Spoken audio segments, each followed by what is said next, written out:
Here are fresh unemployment figures for June, far graver than expected, but the picture for financial positions arguably improved. This morning's non-farm payroll report showed job losses in finance actually slowed down a bit, with a loss of 27,000, the least of any month thus far this year.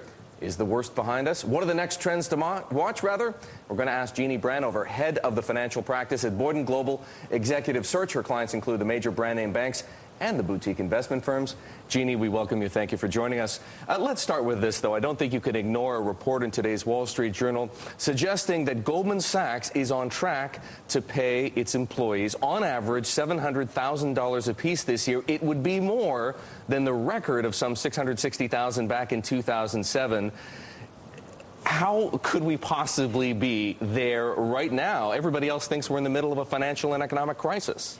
I know it's shocking to the world and to most of Americans, but there are areas that have been doing well, and there are people that are making a huge difference as far as generating revenue and making things come out better. And those people are going to definitely be compensated for it, or else they're going to lose them. Okay, your specialty is executive search for the financial industry. What are the implications of a Goldman Sachs paying $700,000 per employee on average? The implications are you're going to see other firms doing similar things. And people do not want to lose their talent.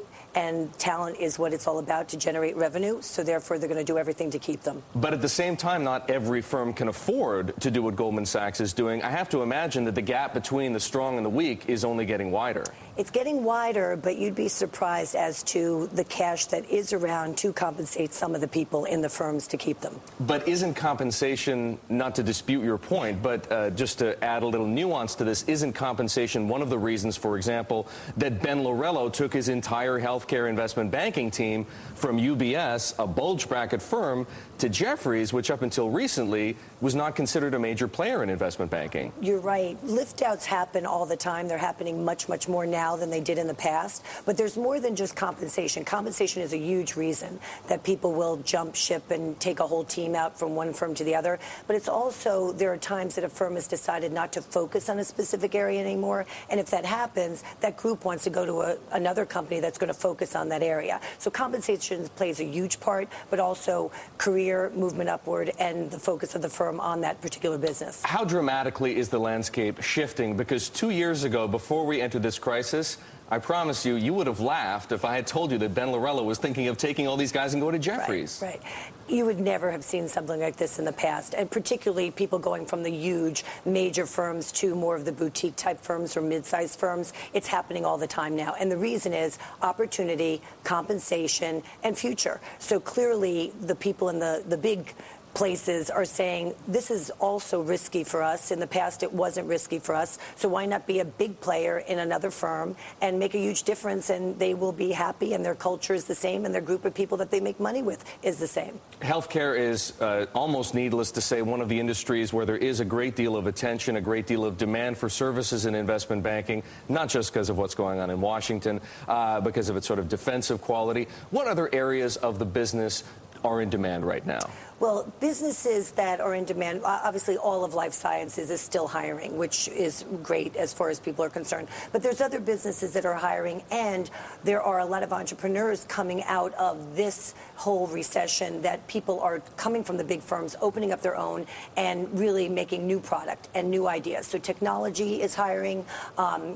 Areas within banking are now hiring, like private wealth management is still growing. So you're still seeing areas that are growing. But people are still looking at which areas are going to continue to grow and which ones are not making revenue. How about the toxic waste? How about the distressed debt instruments, or at least they're now distressed, right. Once solid instruments? Those are all, everything that happened through the crisis, has turned into other businesses or other, distressed debt, restructuring, workouts, toxic waste, anything that has to do with the environment. Everybody's going green. There's jobs open in that area. So sustainability, all those things you're seeing really growing versus going the other way. Okay, the one question, we've only got about 30 seconds left, that everybody wants to know: when we come out of this crisis, are bankers and traders going to end up being paid more than they were ever before?